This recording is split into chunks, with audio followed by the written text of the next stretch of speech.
اس وقت ملک میں 3 وزرائے اعظم ہیں، ایک شہباز شریف، دوسرے اسحاق ڈار اور تیسرے محسن نقوی۔ رہنما پی ٹی آئی اسد قیصر کا قومی اسمبلی میں اظہار خیال۔ 9 مئی کے واقعات کی انکوائری کے لیے جوڈیشل کمیشن بنانے کا مطالبہ۔ بولے پرامن احتجاج ہمارا آئینی قانونی حق ہے جس سے ہمیں کوئی روک نہیں سکتا۔ کہ کیا اس ملک میں بنیادی انسانی حقوق معطل ہے؟ جلسی جلوس آپ نہیں کر سکتے، آپ اپنی نقطہ نظر نہیں پیش کر سکتے، تو اس کو آپ کیا کہتے ہیں؟ ایک پرامن احتجاج کیا جا رہا تھا اور اس پرامن احتجاج کی بنیاد پہ جو ہے نا پرچے ہوئے ہیں۔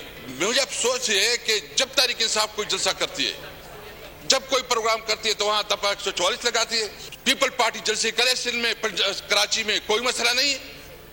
سندھ میں جلسے کرے کوئی مسئلہ نہیں، تحریک انصاف جلسے کرے تو اس کے اوپر دفعہ 144 اجازت نہیں دیتی۔ بتانا چاہتا ہوں انشاءاللہ ہم کراچی بھی جائیں گے، ہم لاہور بھی جائیں گے، پنجاب بھی جائیں گے۔ روکو تو روک سکو تو روکو۔